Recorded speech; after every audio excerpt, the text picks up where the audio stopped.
Hello and a huge welcome to our webinar today, in which we'll get independent insights from the team here at ECO into the 45th board meeting of the Green Climate Fund. It's my great pleasure to welcome our team members here. I'm Grant. I'll be joined by colleagues Victoria, Elena, and Abiodun. So a huge welcome to you, but especially welcome to the audience that's joining us. I've seen Ezadin right in the chat. Hello, he's over on YouTube. If you're here, please do put in your name. Let us know who you are, where you're from. If you're joining us live, I'd love to be able to get some insight on that and greet you by name. So for 26 years, our consultants have supported and guided our clients to achieve low-carbon, climate-resilient development. We've done this all through the world in 7 amazing service areas. We aim through all the work we do to catalyze systemic transformation, to establish strong foundations for impact. We've mobilized over $6.1 billion from the GCF in the past decade, along with other funds, which gives us a really broad and holistic view of the GCF. We're keen to support increased access to climate finance to the GCF stakeholder community, Global Environment Facility, Adaptation Fund, and others.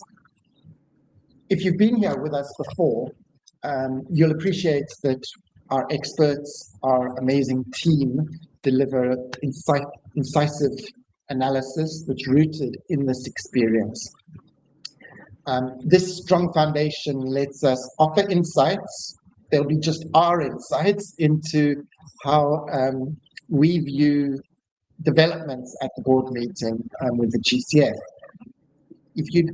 If you have anything you'd like us to cover in these debriefs, do just reach out to us directly.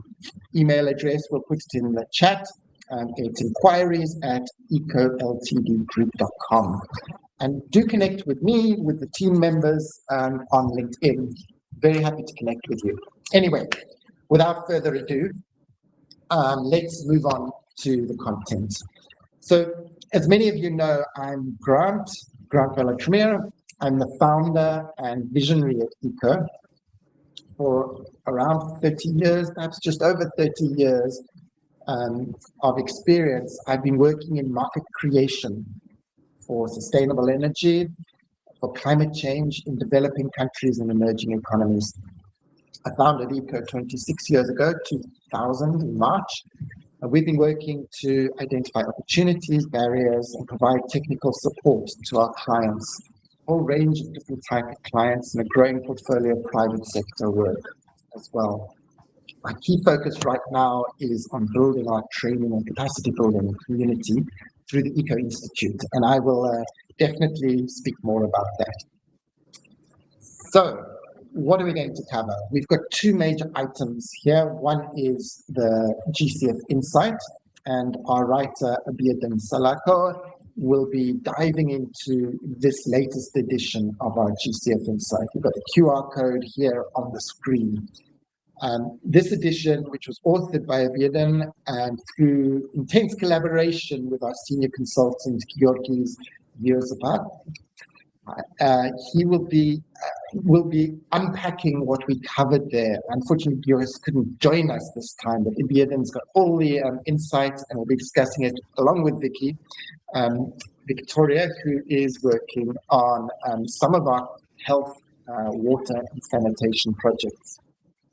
So this report talks about how climate finance can better strengthen health systems, water and sanitation, and adaptive social protection within GCF programming.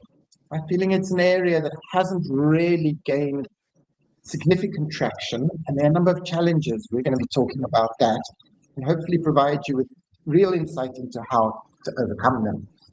So we're going to make clear the case for more people-centered approach, particularly giving attention to women, Indigenous peoples, to climate migrants, refugees, and communities that are in extremely fragile settings.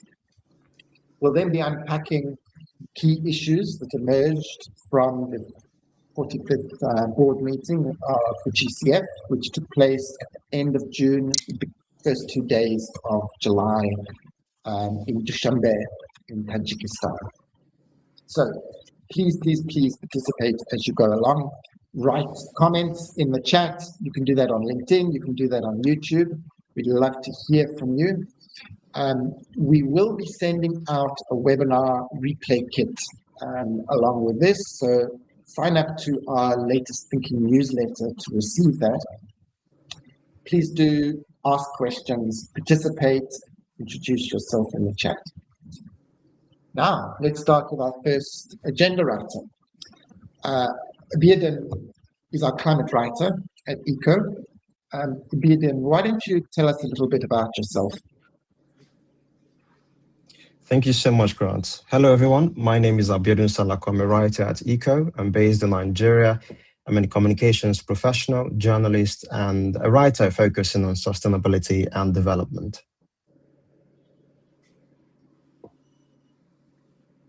I suppose was that okay?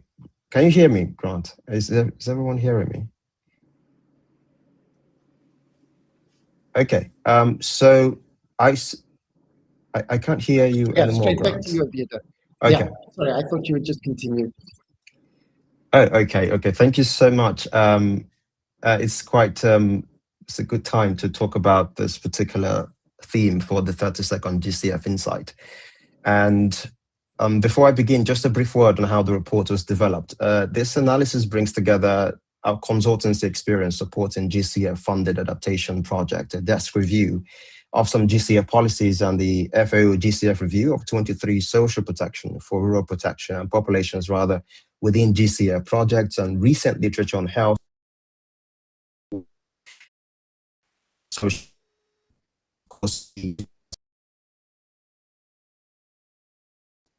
accredited entities, and technical experts.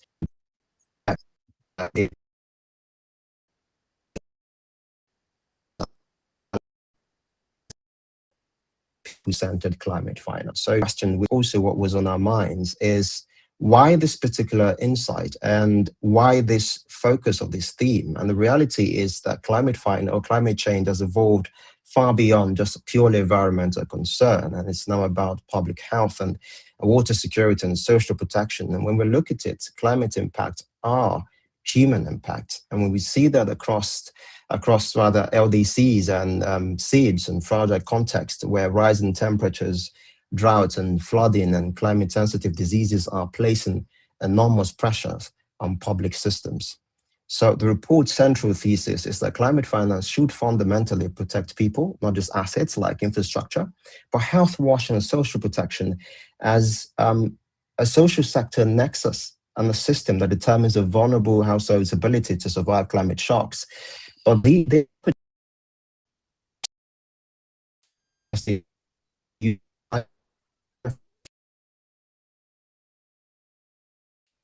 about building stronger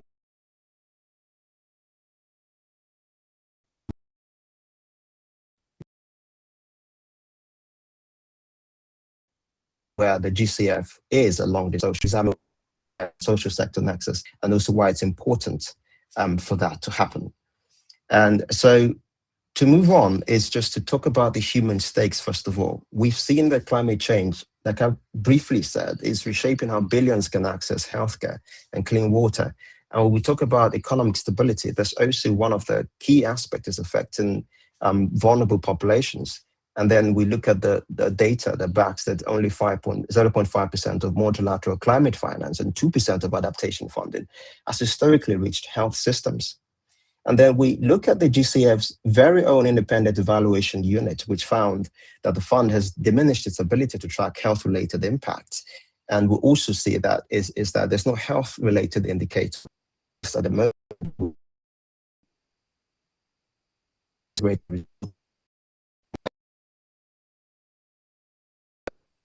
And so when we look at that in a broad scheme of things,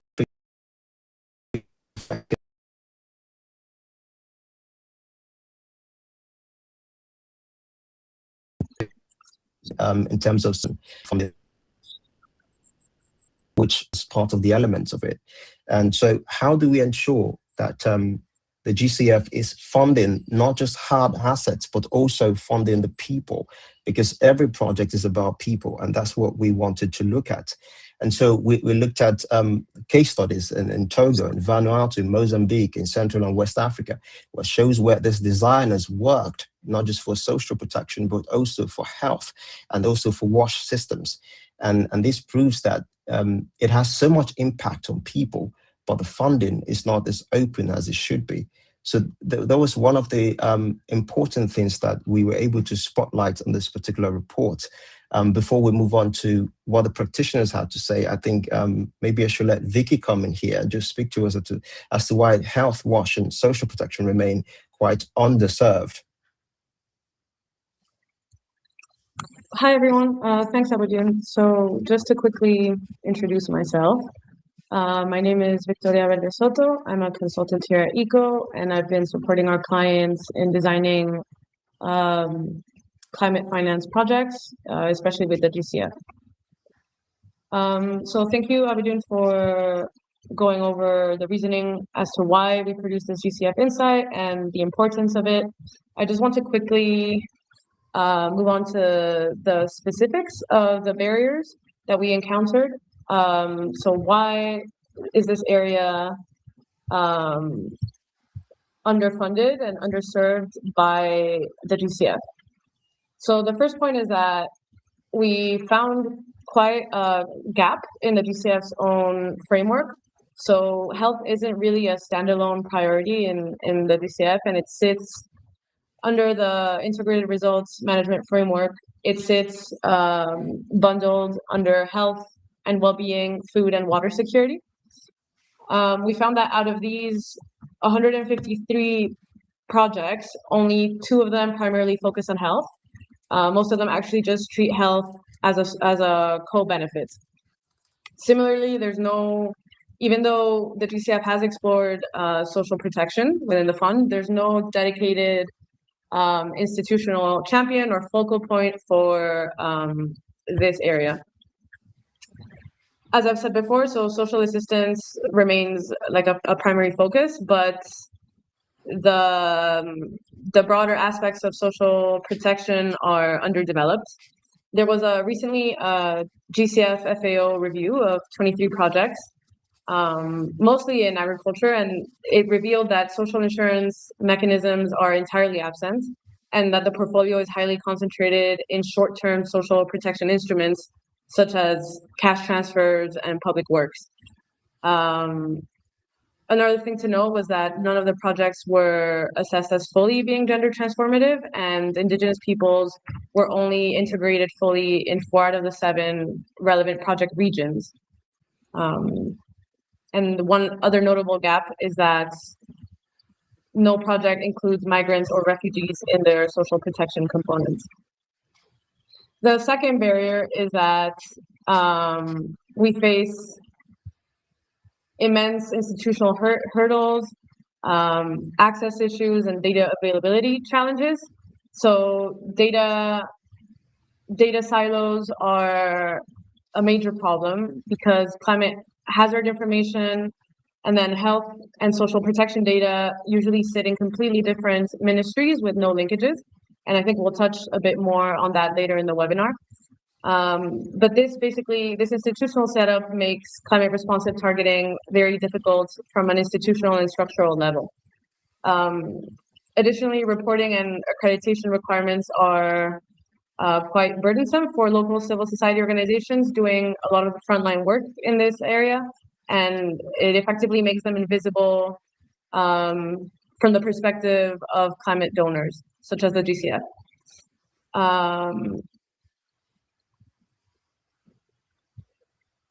The last point I want to touch on is the fact that climate migrants and refugees are systemically underserved despite their growing exposure to climate risks.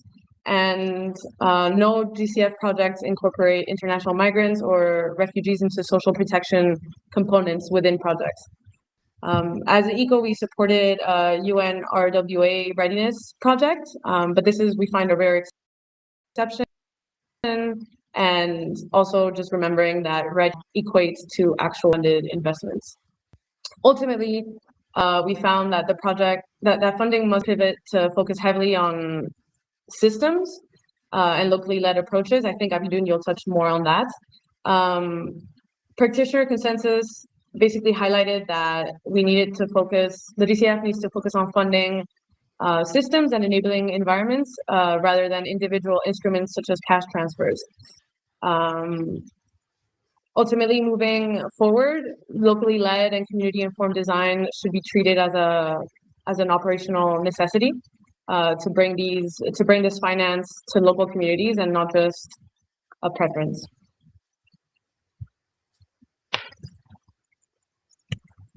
Over to you, Abiodun. Thank you so much for that, Vicky. That was well run through. So we now want to find out what the practitioners tell us, and we interviewed people from the GCF Secretariat, accredited entities, technical experts who were directly involved in climate finance, and they were keen, or they have developed or designed projects across this social sector nexus they were talking about. And 7 themes emerged from these interviews, but we'll take 5 during this presentation. And of course, the rest and many more can be seen on the report when you have time to go through it. And topping that list is the fact we had a really interesting conversation around systems first versus systems alongside social assistance. And this is quite interesting because there was a consensus generally that the GCF should prioritize building strong social protection systems in that regard, data infrastructure and institutions before expanding cash transfers or other direct assistance. But there was also the part where people were of the opinion that alongside a well-functioning system, social assistance such as cash transfers can go together.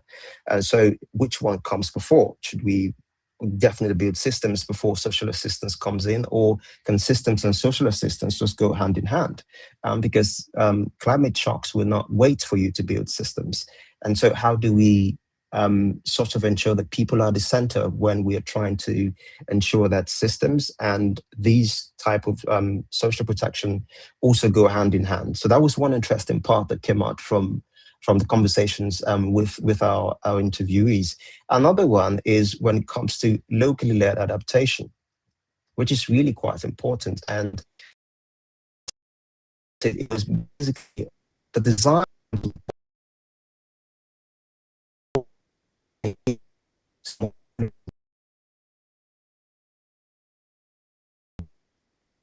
it's not just a preference. Don't understand what the issues are facing the communities at the baseline, then it's going to be hard for you to build up rather than build downwards. So because building upwards is the best way to ensure that the problems are consolidated and fleshed out into a really fundable design that has enough impact on the people there, whether it's particularly gender-led, or it's for children, or it's for climate migrants who are obviously sort of quite affected lately by the advent of climate change expansion, of course, vector-borne diseases. We're seeing this, and now it's affecting and changing different vulnerable populations as well. And so another part was what it talked about was institutional partnerships to multiply impact. And this means sort of stronger collaboration between climate health and development institutions can improve coordination. And we're talking about UNICEF or WHO, and this improves coordination, reduces fragmentation, and can deliver greater impact at scale. And another thought was, another theme that came up was social protection is quite cross-cutting because it supports both adaptation and mitigation. So it is best for it to be integrated across climate, health, and development policies rather than treated as a standalone sector. And this also means, in another theme, that there should be sort of like integrated programming, and that so much more of national and country-led policies should also integrate these social sector nexus into the building of their own policies. And that can also be significant in how the projects are being designed. But these are just a few, like I said, of the what they told us. And quite interestingly so, I think if you go through the report, you find so much more there. And now we just want to talk about what are the recommendations, because we've seen what the issues are. We've supported that with data. we've done case studies. We've seen what these case studies are saying. We're looking at it through the lenses of vulnerable population, which is the gender aspect of things, the climate migration aspect of things. We're also looking at it through the children aspect of things. And so how do we now push forward with it? What do we take, or what do we do from here? And so one of that key particular part is to have a standalone RMF indicator for health, wash, and protection, because this has been a bone of contention in a way. It's been quite missing from the conversation. And it would be quite adaptive and key for this to be there, particularly for the bonded health and well-being and food and water security results area in the next iteration.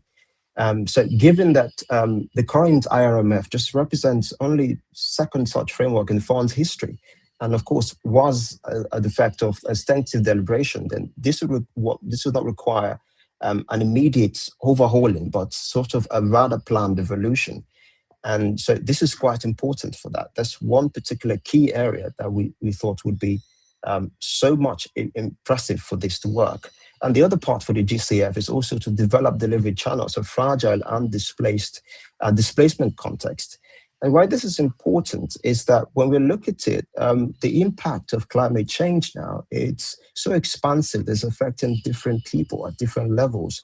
And so how do we now ensure that everyone at all of these levels are properly have projects that are designed to address each and every one of them at different settings?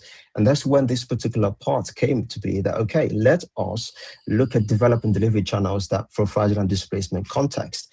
And for AEs and NDAs, what do we look at? We're seeing that you need to embed social protection and health into country policies such as NDCs and NAPs and health national adaptation and creating enabling environments, and also to build explicit evidence-based links between climate and health, social protection and WASH at country level and at community level as well. So all of this would create a rationale for the design of the project and also for the funding of such project at GCF level. So these are sort of like the four. There are many more in the report, but these are the four key ones that I wanted to pick on some of the recommendations from the report there. And right, so I think when you obviously take some time to read through the full insight, through the key report, you would find more insight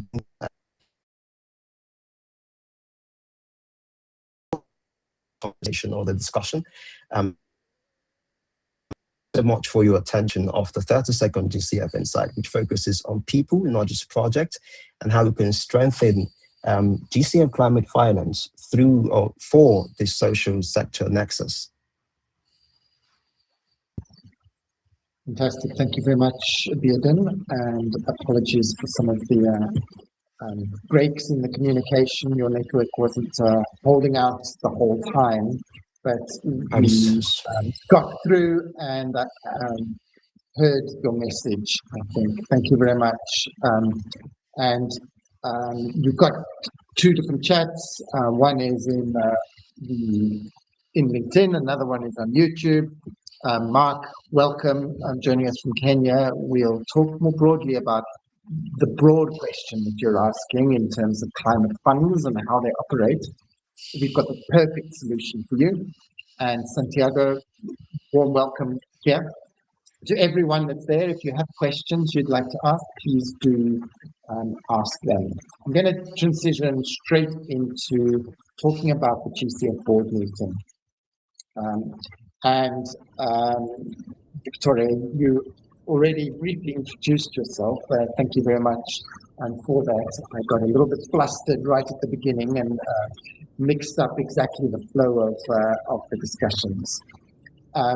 So, Victoria, you're a consultant here at ECO, and you've been working on this area of social protection in some of the projects we've got. And also joined by Elena Remp. She is a senior analyst in our team. Elena, do you want to say just some first words, a brief introduction on who you are, what you've been focusing on? Sure. Thank you, Grant. So hi, everyone. As Grant said, I'm a senior analyst here at ECO, and I support both our public sector clients and our private sector clients in structuring climate finance proposals, and that includes for the GCF. Fantastic. Thank you very much. We'll hear more from you just now. This board meeting was a fascinating one. Some big decisions made. We're going to cover some of those and some observations that we made. Just to reiterate, these are our own views. We're not giving a commentary that is official in any way. We're telling it how we see it, which we think is the most helpful for everyone in the sector. Of course, we worked on a number of the projects. In fact, we had involvement in 4 of the projects that were at the board meeting. Some very little involvement, some much more. And both Victoria and Elena will talk about 2 of those projects that are in this social protection health area, and some of the lessons that have come out of that. We were doing these for clients, some under the GCF project preparation facility. And of course, we're not going to reveal any confidential insights from that. We have confidentiality with our clients. We're going to give you the insight into where things were going, how those discussions emerged. Really hope it's helpful to you. So firstly, I'm going to hand over to Victoria. Walk us through the beginning of this. We'll chat along the way on a number of topics here. Where do you want to start? Thanks, Grant. So let's just start by giving some high-level metrics about this board. So in total, we saw 10 funding proposals approved during this round, amounting to $369 million disbursed. Importantly, almost the majority of approved projects are strictly dedicated to climate change adaptation, so almost 89% of the approved projects. And additionally, 9 new accredited entities were approved at this board, which we'll talk more about. So let's just start with the approved portfolio. So as I've said before, so 10 approved project proposals, and they span a wide geography. So Indonesia, Nepal, Syria, Central African Republic, the Ivory Coast, Togo, Fiji, Tajikistan, and the Kyrgyz Republic, and 1 multi-country facility. So the total, as I've said before, of GCF proceeds were $369 million, and in total reaching $700.6 million when factoring in co-financing from different sources. And we're seeing quite a high regional focus on LDCs, SIDS, and African states. One of the things that is noticeable here is the number of projects, the size of what they've delivered. 10 projects, $369 million from the GCF. 369 always sounds like a lot when you put million after it, but actually it's one of the smallest ever portfolios of projects approved at a GCF board meeting. You have to go right back to very early days when they were having a much smaller flow. So, do we know why it was so small this time, and what did the board think of it? So there was actually a lot of discussion about this at the board meeting. There was a lot of concern from board members that, this gives a wrong signal right before the GCF undergoes through its 3rd replenishment period.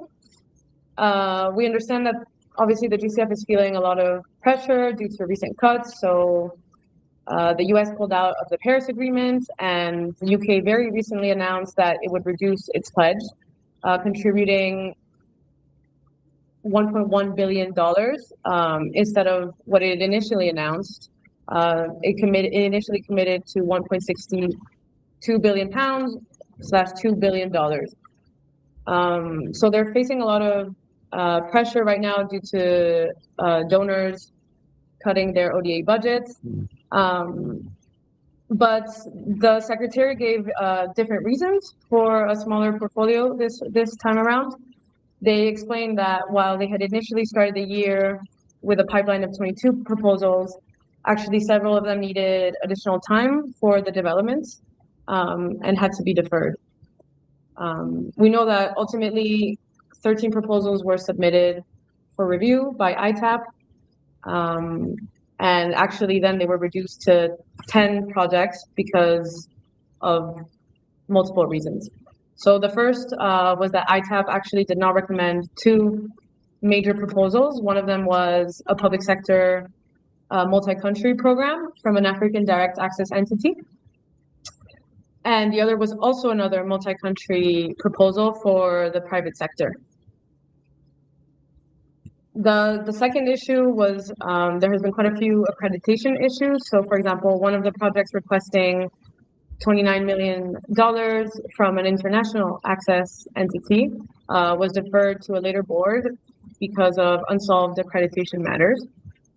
And lastly, the Secretariat noted that proposal readiness is quite volatile and several projects were just not sufficiently developed at this stage to make it to the deadline of this board. That's quite dramatic, isn't it? Because in fact, they've approved $369 million of projects, but more than 400 million projects were stopped by ITAP as saying there are issues to address. That doesn't mean those projects go away forever. It just means that the ITAP did not approve it and have sent it back to the drawing board with those two major projects that went back to the board for. I guess, I've heard the board was concerned about the message that this would raise. What other sort of strategic worries did the board talk about? Yeah, so I mean, for the board, this doesn't send a good signal. And they're at the point where they're questioning how this amount of funding, which is quite low, as we said, would affect the fund's goal, which is to triple its outflows by 2030.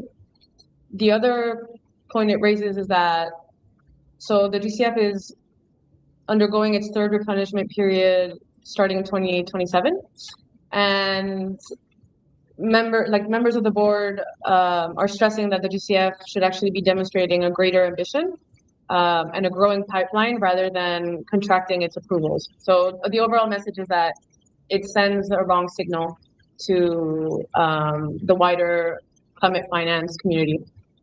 But actually, just yesterday, the GCF announced that they would be able to expand the available funding until the replenishment period. So they expanded to $5.65 billion, raising the total to $7.2 billion for this replenishment period. They'll do this by changing how they manage their balance sheet, and I'll let Grant explain a bit more how that would work. Great, thank you. So this is a major discussion point at the board meeting. They were talking about how to use the funds that GCF have more effectively. And through this, they've effectively unlocked over $4 billion of funding, or at least that's the plan to do it. They've approved a new framework where the fund will change the way that it handles reserves backing loans and guarantees. Loans and guarantees are about 40% of GCF's portfolio, and they're changing the way that they handle it. When we talk about reserves, maybe it's helpful to just give a little bit of an idea of how GCF has been working up to now. So for all GCF projects, no matter what type, if GCF commits $100 million to a project, they have reserved that all that 100 million. They have to have it in the bank before they're committing to it. And that's called its commitment authority. It's got authority to commit $100 million to the project. But the project doesn't take $100 million on day one. They don't just sign a check or do an electronic transfer of $100 million. There's a process of passing these funds to the accredited entity. And when they do that, they pass over a first 20% and then another request. As the accredited entity meets certain goals, they pass on further. But in the meantime, all that money is sitting in the accounts of the GCF. It's managed by the World Bank. It's all sitting there in the accounts, essentially doing nothing. It's invested, they earn interest on it, but it's essentially doing nothing. Now, what they are doing is that nothing is changing for grants and equity. So when they say 100 million as a grant will be given, they're not going to change anything. That will be reserved, it'll be earmarked, it'll have a label on saying accredited entity A, you've got that. But with their loan and guarantee portfolio, especially because there are reflows, when you lend money, then there's money coming back.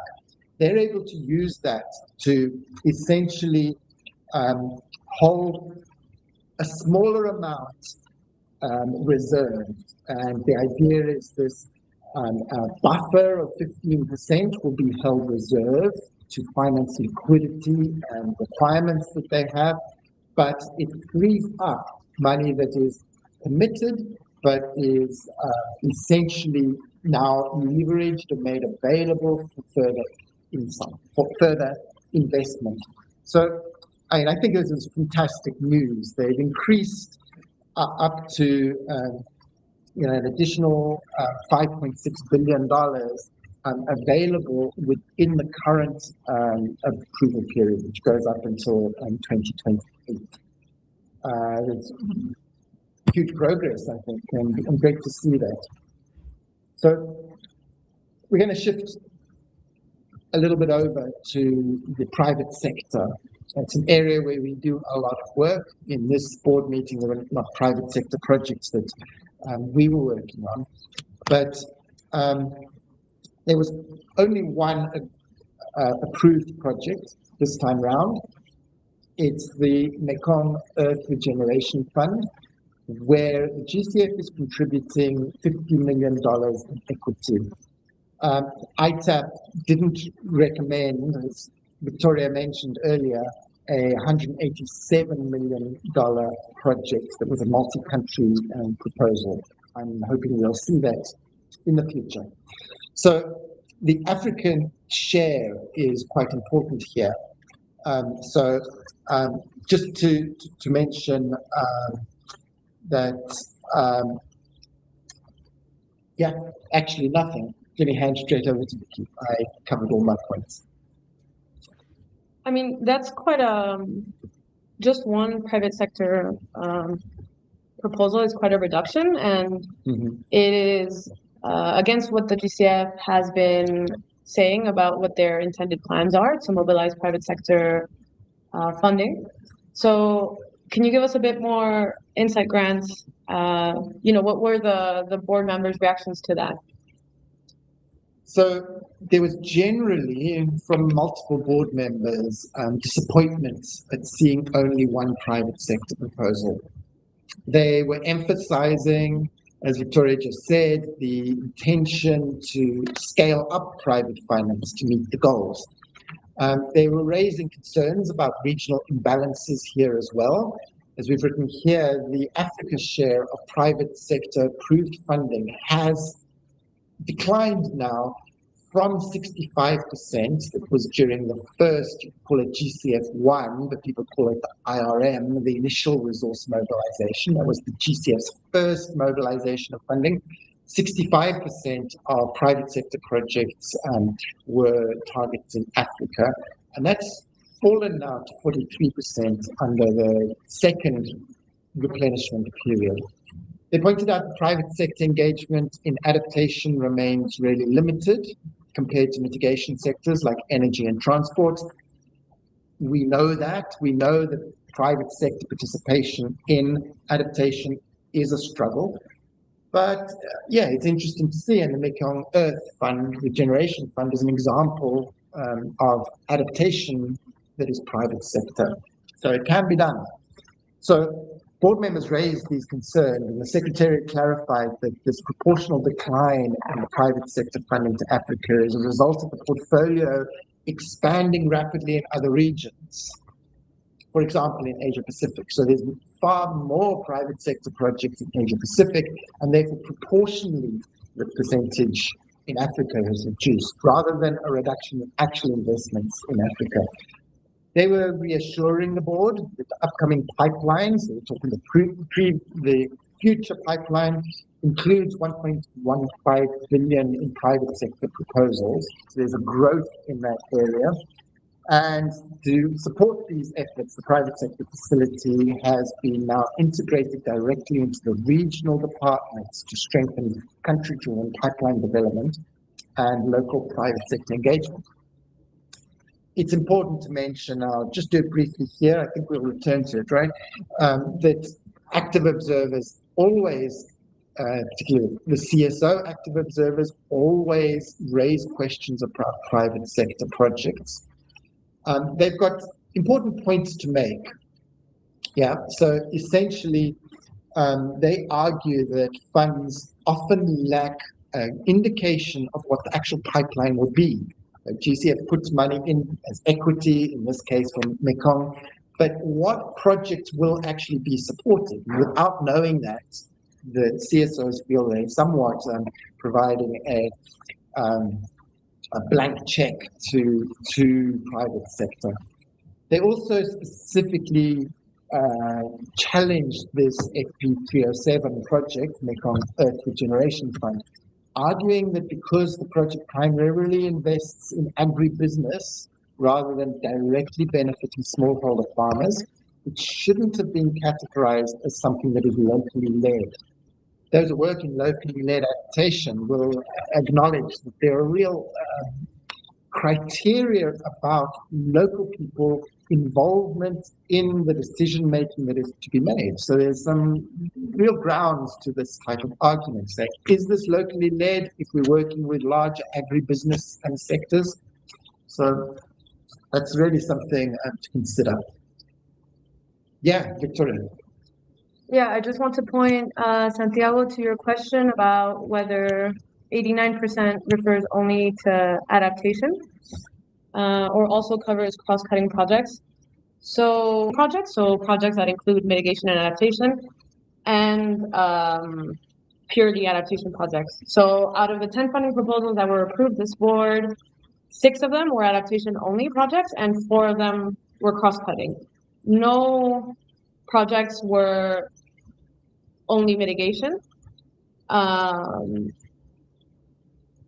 Yeah, so we can see there it's really, I guess, an anomaly because we know that the GCF usually wants to balance that proportion of adaptation to mitigation funding. Yeah, the commitment by GCF is to balance it over their entire portfolio, not just in board meetings, but indeed there are normally more mitigation-only projects, although we have seen GCF actually trying to influence mitigation-only projects to bring in adaptation as a real contributory part of it. So, well, thanks very much, Santiago. Really appreciate that question. So, expanding GCF access to funding, expanding access to GCF funding. Yeah. So we've really seen, 9 accredited entities, 9 new accredited entities this board, and that expands the total network of accredited entities to 177 of them. We see that now actually direct access entities make up 67% of this network, which is in line with the GCF strategy under, I think, USP 2, their strategic goal to enhance access to DAEs. So just to give a quick overview, 6 out of 9 of these new AEs were DAEs. They range from NGOs to national development banks, as well as some private sector and development agencies. Importantly, we see 2 NDB NDBs being accepted. So in Ecuador, the Banco de Desarrollo de Ecuador, and then in Peru, the Corporación Financiera de Desarrollo. This responds to a performance review that was presented to the board, which noted that, to enhance access, especially to MSMEs, NDBs are a good way to do this, a good delivery channel, because they're quite experienced and they're quite experienced through local partnerships, and then also provide financial intermediation. So I think that's something we can pay attention to. Okay.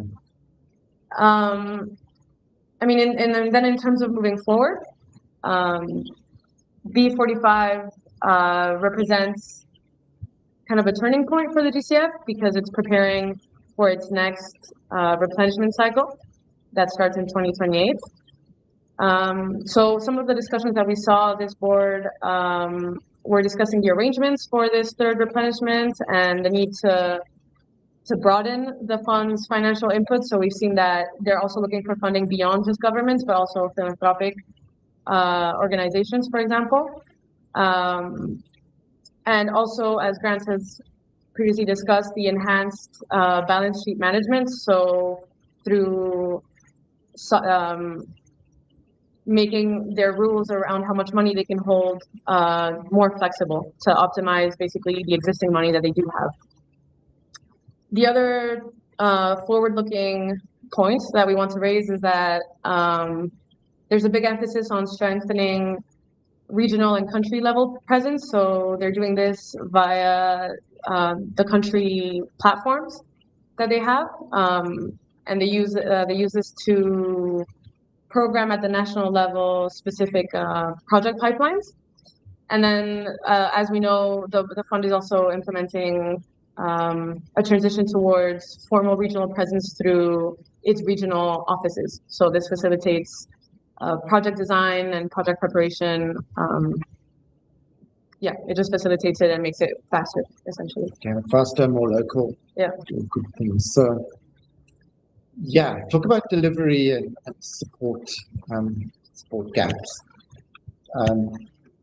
What was emerging from that around PPF, readiness support, and things like that?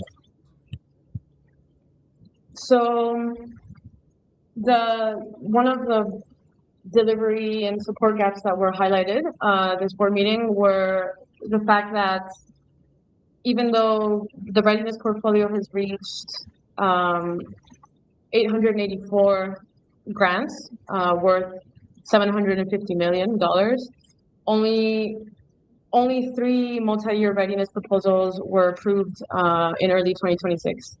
So this was a point raised by the board, and to this, the Secretariat, explained that this slowdown is due to the new rollout of the readiness strategy, which shifts away from this annual and fragmented approach that they had via individual readiness approvals towards multi-year programmatic and integrated approaches that require longer preparation and design and consultation times to ensure that adequate capacity needs are identified. The other points regarding the PPF, so the project preparation facility, which ECO is actually part of the PPF framework, is that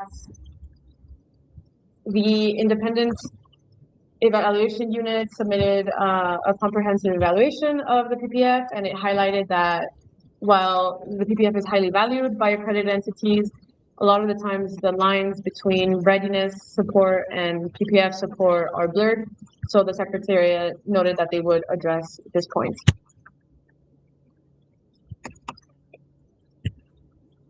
Lastly, as Francis mentioned, observers usually have strong criticisms towards the GCF, especially from the civil society. So some of the points that were raised were they were disappointed about the language in which the disclosures were published. They were only published in English, and local language translation is important if we actually want meaningful community engagement. As Grant mentioned, with the private sector project, locally led climate action claims are always contested. So this private sector Mekong facility project, the label as to whether it is really locally led adaptation is contested by observers. And lastly, there's been a lot of questions around additionality. So observers raised the issue that MDBs are already well-resourced and that they don't need grant resources from the GCF. And they've also expressed concern over investments in blind pool private equity funds. So blind pool private equity funds, just to clarify, are programs that don't necessarily have defined pipelines, and this creates some risk. Observers were raising the fact that there's not enough safeguarding mechanisms and disclosures for sub-projects under these large programmatic approaches. Shall we move on to talk a little bit about the projects there? So in all, they approved 10 projects. This is an overview. As you can see, the first 3 that are here, Indonesia, Nepal, and Syria, these are direct access entity projects, but the portfolio is still dominated by international accredited entities. Let's talk a little bit about, so ECO was really honored to have worked on 4 of these projects.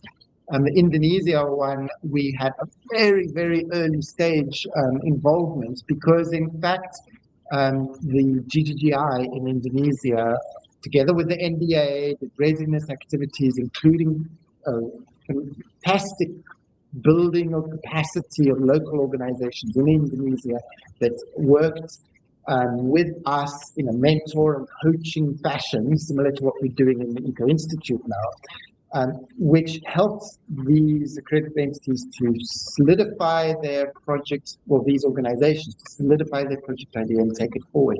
And I was amazed to see and hear that one of these projects is now being approved at the board.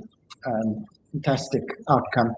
We also worked on the Togo project with GIZ, the Kyrgyz Republic and Tajikistan projects, resilient water systems with EBRD, and the Central African Republic project on climate resilient wash services. So we're going to ask Elena and Victoria to talk a little bit through those 2 projects, because there's insights in the day-to-day interaction with the GCF that I think will be helpful.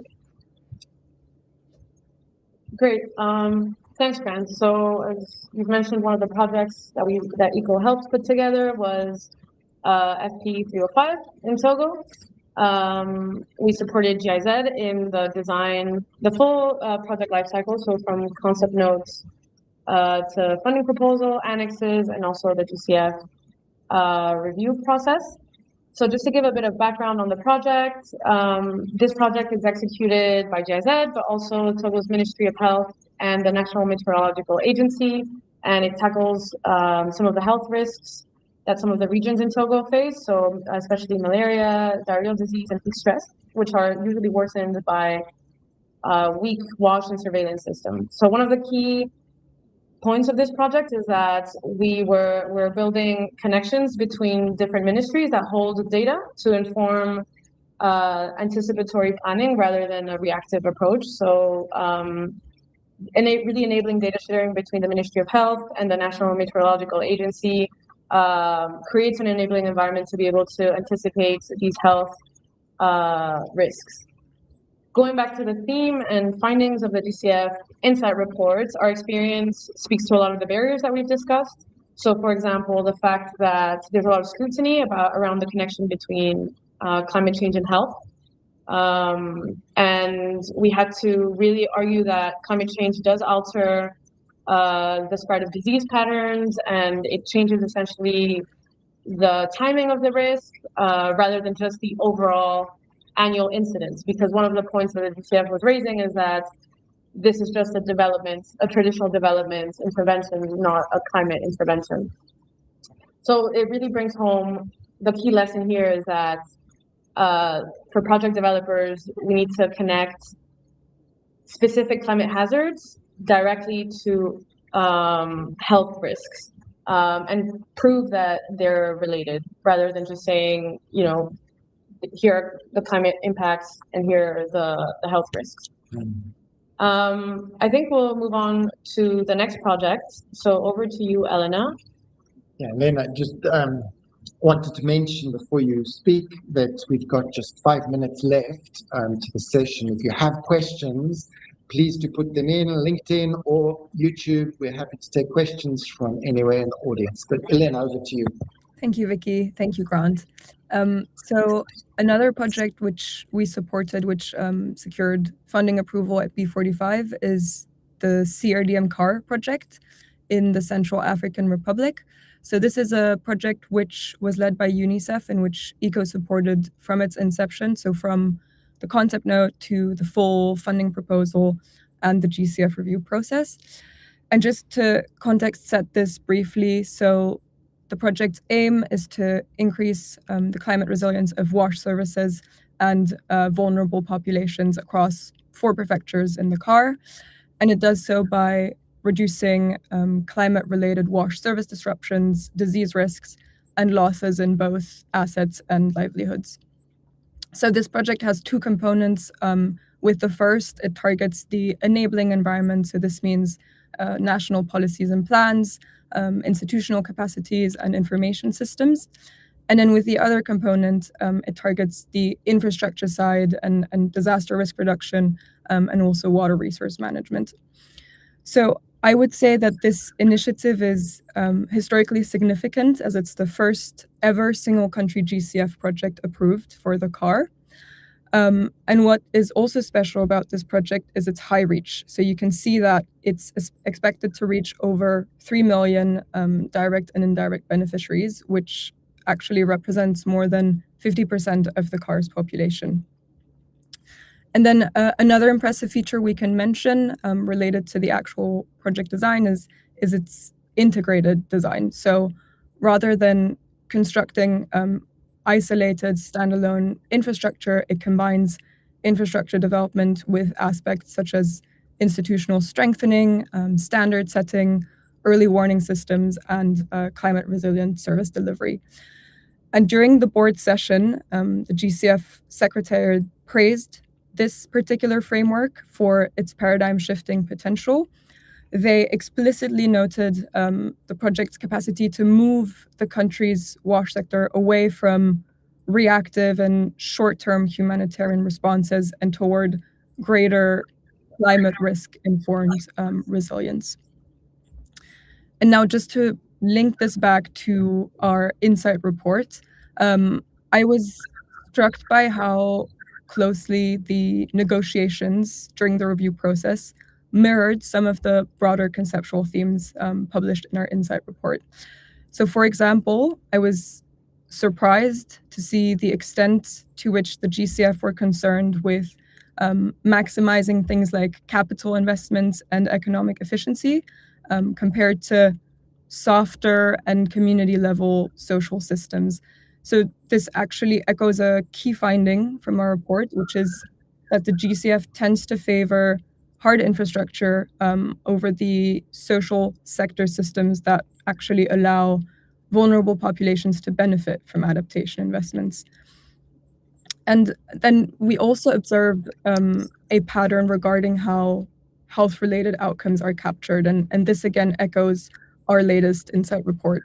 So there was a debate regarding how improvements in health and well-being would be framed, so either as core outcomes or as co-benefits, and in general, how health indicators could be tracked in the project's log frame.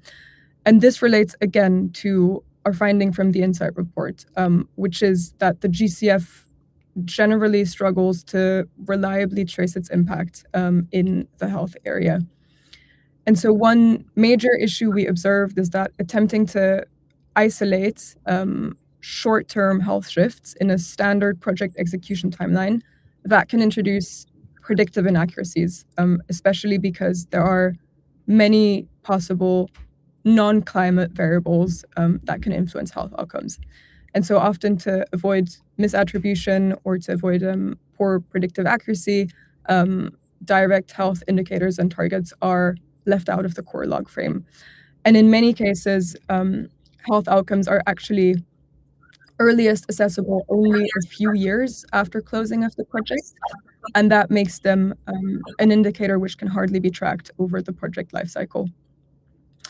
And then separately, I also noticed that there was a strong parallel regarding how gender equity is handled in the logical framework. So the GCF were quite concerned with having measurable and quantitative gender co-benefits in the project. And in our report, we show that gender co-benefits on health and well-being are often inconsistently tracked and reported. But here, the review process actually showed that the GCF is quite intent on improving reporting on gender. And so in the case of this project, we committed to tracking a highly tangible metric with our gender co-benefit, which is the number of women and girls in CAR benefiting from a reduced physical time burden for water collection. Fantastic. Thank you so much, Elena. Great insights here. I think a recurring theme through the whole session that we've had today has been around capacity and around knowledge. Now, sometimes this is capacity of all different stakeholders, of direct access entities, of local organizations, and that skepticism by the GCF perhaps, and maybe I'm reading things into it around, we want to fund infrastructure and less of the soft issues that you raised there, Elena. Their bias towards these infrastructures, I think, overlooks that capacity issue, institutional capacity, organizational, country capacity to address something like health, which is not necessarily building something, but actually capacitating extremely vulnerable and highly climate sensitive populations. So if you're interested in capacity, all the people on the session today, if you're working in readiness, we have been building an amazing integrated ecosystem of tools to help build capacity. And I'd love it if you would reach out to us to talk a bit about that. It's an ecosystem that allows for both online and very dynamic in-person, mentored and coached in country as well, training that builds capacity within the various different systems that need it. This is called the Eco Institute. It's both online and in person. Please do reach out to us if you have any work in readiness. We'd love to just show it to you and talk about the possibilities that exist. So what we will do now, just bring the session to a close. I want to thank all of the panelists. Thank you, Abiodun. Thank you, Elena. Thank you, Victoria. We have an amazing team that is working in the background, including Joris, Sandy, who's been managing like an octopus, all the different elements of what needs to go into this. Thank you. Mariella, thank you so much for all that hard work. You can find the replay of this kit on LinkedIn of this session, on LinkedIn straight after the session ends, also on YouTube. Please sign up for our Eco Thinking newsletter, where we send out fantastic resources for this. Here's the link. Scan that QR code and sign up. It'd be fantastic to see you there. We invite all of you to have a look at our website. Under the Insights section, you'll find previous GCF Insights and the current issue. Do scan that. We will see all of you at the next webinar after the next board meeting, perhaps sooner. Please get in touch. We're friendly and open, and we'd love to hear from you. It's been a privilege to work with so many of you over the years. Long may that continue. Thank you very much.